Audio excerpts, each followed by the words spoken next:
नमस्कार दर्शक बंधु, आज हूँ शुक्रवार दिन अक्टोबर मास 24 तारिख। आसतु जानिबा आजर संपूर्ण खबर आ देश दुनियार सबु बड़ खबर उपर नजर पकाइबा। प्रतिदिन एमिति न्यूज वीडियो सर्वप्रथमे देखिबा पई आम चैनल टिको सब्सक्राइब करिनियंतु।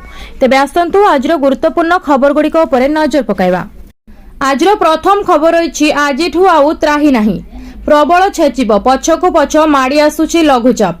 एही सबु जिल्ला को येलो वार्निंग, पछकु पछ धाड़ी बांधी माड़ी आसुछि लघुचाप क्षेत्र। 21 तारिख रे बंगोपसागर रे एक लघुचाप क्षेत्र सृष्टि होइतिबा बेले आज अर्थात अक्टोबर 24 तारिख बंगोपसागर रे आउ एक लघुचाप क्षेत्र सृष्टि हेबार संभावना रहिछि। दक्षिण पूर्व बंगोपसागर पार्श्ववर्ती वायुमंडल रे घूर्णिबलय सक्रिय रहिछि। प्रभाव रे पूर्व केंद्रीय बंगोपसागर अंचल रे लघुचाप क्षेत्र सृष्टि हेबार आकलन करिछि पाणीपाग विज्ञान केन्द्र। एहार उत्तर पश्चिम दिगरे गति करी 24 घंटा रे आहुरी घनीभूत हेबार आशंका रहिछि। काली पर्यंत दक्षिण ओडिशार 8 जिल्ला रे घड़घड़ी सह वर्षा हेबार संभावना रहिछि।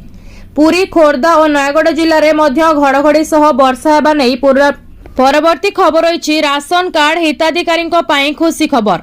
एमानंकु 5 केजी अधिक चाउल मिलिबो। राशन कार्ड हिताधिकारींको पई खुशी खबर। एणिकी 5 केजी अधिक चाउल मिलिबो हिताधिकारींको। जातीय एवं राज्य खाद्य सुरक्षा योजना अधीन 19 जिल्ला रे पूर्वरु बाद पड़िथिबा हिताधिकारी मानंकु प्रति मासरे मुंड पिछा 5 किलो चाउल जोगाइबाकू ओडिशा सरकार निष्पत्ति नेइछंती। सेप्टेम्बर रु नवेम्बर पर्यंत 3 मास पई देबाकू थिबा चाउल पाइबे। एहा गरीब कल्याण अन्न योजना अधीन रे आसीबो।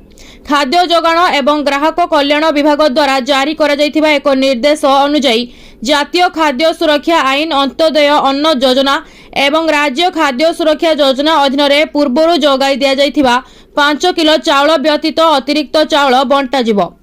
19 जिल्लार कलेक्टर मानंकु अक्टोबर 31 सुधा चाउल उठाई एवं उचित मूल्य रे देई नवेम्बर 10 सुधा सारिबाकू निर्देश दिया जायछि।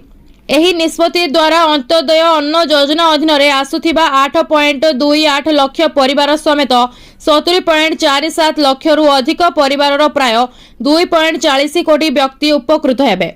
प्रत्येक अंत्योदय परिवार जो माने पूर्वरु 35 केजी चाउल पाउथिले एबे 3 मास पई 40 किलोग्राम चाउल पाइबे।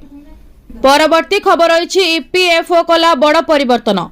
चाकरी छाड़िबा परे 2 मास नुहे 12 मास परे काढी परिबे पीएफ रो पूरा टंका। कर्मचारी भविष्य निधि पांठी संगठन भविष्य निधि पांठी एवं पेंशन अकाउंट रो समय पूर्वरु चूड़ांत समाधान पाई समय सीमा संशोधन करिछि। नियम गुड़िक कठोर होइछि। एहा अधीन रे ईपीएफओ सदस्य माने पूर्व 2 मासर समय सीमा तुलना रे किछि छाड़िबार 12 मास परे ही चूड़ांत समाधान पाई आवेदन करि परिबे। सेहीपरि 36 मासर बेकारित्व परे एबे पेंशन उठाण को अनुमति दिया जिवो। वर्तमानर नियम गुड़िक कोन? वर्तमान जदि जने सदस्य अति कम रे गोटे मास पई बेकार अछंती तेबे सेमाने तांको पीएफ अकाउंट रो सेमानकर ईपीएफ बैलेंस 75% पर्यंत उठाई परिबे। ईपीएफ योजनार धारा 69 अनुसार लगातार 2 मास पई बेकार रहउतिबा सदस्यंकु सेमानकर संपूर्ण ईपीएफ बैलेंस उठाइबार अनुमति दिया जायछि। परवर्ती खबर अछि 2 मास चलिबो गोटिए सिलिंडर। आपणंतु एही टिप्स सरिबनी गैस। एलपीजी रो मूल्य दिनकु दिन बढ़ुछि। अनेक लोक गैस किनिबा पई संघर्ष करूछंती। गोटिए गैस मध्य पूरा मास पर्यंत रहे नाही। किंतु आपण जानंती कि आपणकर गोटिए छोट भूल हेतु रंधा गैस शीघ्र शेष होई जाय। जदि आपण एही किछि नियम अनुसरण करंती तेबे रंधा गैस 2 मास पर्यंत रहिबो। प्रेशर कुकर रे रांधंतु। कड़ाई किंबा पैन रे रांधिबा परिवर्ते एक प्रेशर कुकर रे रांधंतु। कुकर रे खाद्य शीघ्र रांधे और गैस व्यवहार कम हुए। चाउल पाई आपण एक चाउल कुकर मध्य व्यवहार करि परिबे। एहा बहु गैस संचय करिबो। चाउल गैस ठारू अधिक मूल्य। बर्नर को नियमित सफा करंतु। रोसई घर गैस फ्लेम रंग नील हेबा उचित। जदि आपण नाली, हलदिया किंबा कमला रंगर निया देखंती तेबे आपण जानिथिबे जे गैस सठिक भाबरे जळु नाही। बर्नर मैला हेले एपरी हुए। आपण गोटिए कपड़ा को उषुम पानी रे भिजाई बर्नर को स्क्रब करि परिबे। साधारणतः बर्नर सबु बेले परिष्कार रहिबा उचित। परवर्ती खबर अछि पीतबास हत्याकांड रु खोलुछि गुमर। बंधा हेले प्रिय बंधु विक्रम। एमिति करा जायथिला हत्या प्लानिंग। अक्टोबर 6 सोमवार राति प्राय 10 टारे ओडिशार रेशम सहर रे फुटिला गुली ब्रह्मपुर ब्रह्मनगर अंचल थिबा तांको घर बाहर घटिथिला एही गुलिकांड। 2 जन लोक मोटरसाइकल आसी तांको 2 राउंड गुली मारी चली जाइथिबार सूचना देइथिला ब्रह्मपुर पुलिस। तुरंत आईनजीवी को एमकेसीजी हॉस्पिटल अणागला। अति निकट माड़ होइथिबारु गुली काढ़िबाकु ही लागिथिला 1.5 घंटारू अधिक समय। छानिया एवं प्रचुर रक्तस्राव कारणरू चिकित्सा समय ही तांकर मृत्यु घटिथिला। रातिरे शव व्यवच्छेद होई परिवार को हस्तांतर करा जाइथिला एवं अक्टोबर 7 तारिख रे शेषकृत्य संपन्न करथिले परिवार। एही हत्याकांडर खिय खोजु खोजु पुलिस को मिलिथिला बिहारी लिंक। देशी बंधुकरू हत्या नहीं पुलिस तदंत आगकू बढ़िथिला। तदंतरे तिले मात्र हेले करिनथिला हेला करिनथिला पुलिस। 1000 रु अधिक सीसीटीवी कैमेरा जांच, 80 रु अधिक लोकों को पचरा उचरा, व्यावसायिक राजनैतिक व्यक्तिगत शत्रुता लिंक रे होइथिला तदंत।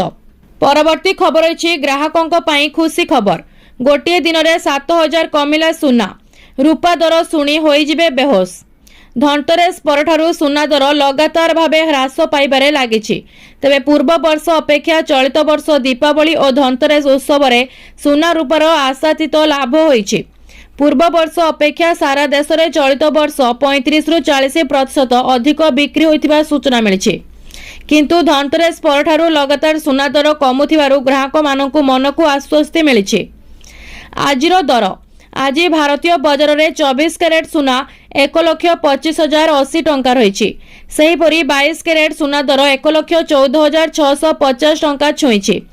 राजधानी भुवनेश्वर मुंबई रे 24 कैरेट सुना मूल्य 10 ग्राम पिछा 1,25,080 टंका रही बेले 22 कैरेट सुनार मूल्य 1,14,650 टंका को पहुंची। सेहीपरि नुआ दिल्ली रे 24 कैरेट मूल्य 1,26,030 टंका और 22 कैरेट मूल्य 1,14,800 टंका रही। दक्षिण भारतर प्रमुख सहर चेन्नई रे 24 कैरेट मूल्य 1,25,460 टंका थिबा बेले 22 कैरेट मूल्य 1,15,000 टंका रही।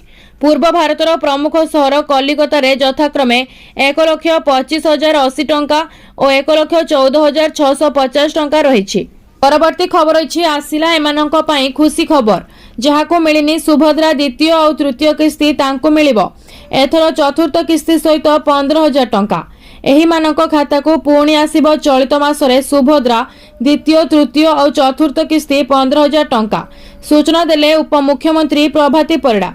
गत मास 31 सुधा जो महिला माने आवेदन करथिले एवं योग्य विवेचित होइथिले सेमाने ए आर्थिक सहायता गत मास अगस्त 9 तारिख दिन पाइछन्ति, जहा सेमानकर आर्थिक कारोबार को सहयोग करिबो। सूचना योग्य जे सुभद्रा योजना रे 1,84,000 जन महिला प्रथम किस्ती टंका पाइछन्ति। सेही बळी 98,85,000 जन महिला द्वितीय और तृतीय किस्ती टंका पाइछन्ति एवं एथि सहित जो माने एबे पर्यंत भी सुभद्रा योजना रु टंका न पाई वंचित अछन्ति सेमानंकु चलित मासरे एकाथरे 3टी किस्ती रे 15,000 टंका मिलिबो एवं जो माने सुभद्रा योजना अधीन रे प्रथम एवं द्वितीय किस्तीर टंका पाई सारिछन्ति सेमानंकु केवल तृतीय और चतुर्थ किस्तीर 10,000 टंका मिलिबो। एने बड़ घोषणा करिछन्ति प्रभाती परिडा। तबे आपण माने हमकु कमेंट करिकि जणांतु जे आपण सुभद्रा योजनार केतोटी किस्तीर टंका पाइछन्ति। परवर्ती खबर अछि केबे आसीबो पीएम किसान लो 21तम किस्ती। प्रधानमंत्री किसान सम्मान निधि योजना रे शामिल थिबा चाषींक पई खुशी खबर। पीएम किसान लो 21तम किस्ती दीपावली पूर्वरु किंबा दीपावली रे मिलिथिबा नै आशा करा जाउथिला, किंतु एबे ताहा मिलिबनी। नवेम्बर प्रथम सप्ताह रे पीएम किसान ले 21तम किस्ती चाषींक खाता को आसी पारे। एने विभिन्न गणमाध्यम रे खबर प्रकाश पाइछि। तारीख घोषणा होई नथिले भी देशर किछि राज्यर चाषींकु पीएम किसान किस्ती टंका आगुक मिलि सारिछि।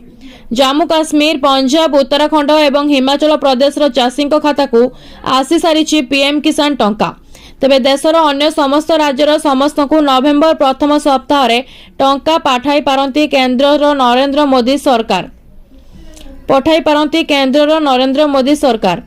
कोटी कोटी चाषींक खाता को 2,000 टंका लेखाएं पठाइबे सरकार। जदि आपण ई केवाईसी किंबा अकाउंट सो आधार लिंक करिनाहांती तेबे 21तम किस्ती आसी न पारे। तेणु ई केवाईसी करबा बाध्यतामूलक करा जायछि एवं एही खबर अन्य को शेयर करबा सह आमको फॉलो करंतु। परवर्ती खबर अछि कमिला पेट्रोल एवं डीजेल दर जानंतु आजिर दाम। पेट्रोल एवं डीजेल दाम प्रतिदिन बदली थाए।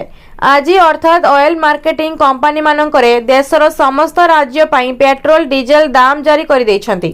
तेबे प्रमुख सहर गुड़िकरे पेट्रोल और डीजेल मूल्यर परिवर्तन होइनी। प्रतिदिन तेलर नुआ दर निर्धारित करा जाय थाए। आज भुवनेश्वर रे पेट्रोल दर 100 टंका 93 पैसा रही बेले डीजेल दाम प्रति लिटर पिछा 92 टंका 51 पैसा रही। सेहीपरि दिल्ली रे पेट्रोल लिटर पिछा 94 टंका 77 पैसा और डीजेल दर 87 टंका 76 पैसा होइछि। मुंबई रे पेट्रोल लिटर पिछा 103 टंका 50 पैसा होइथिबा बेले डीजेल लिटर पिछा 90 टंका 3 पैसा रही। सेहीपरि कोलकाता रे पेट्रोल दर 105 टंका 41 पैसा थिबा बेले डीजेल दर 92 टंका 2 पैसा रही। चेन्नई रे पेट्रोल दर 100 टंका 90 पैसा थिबा बेले डीजेल दाम 92 टंका 49 पैसा रही।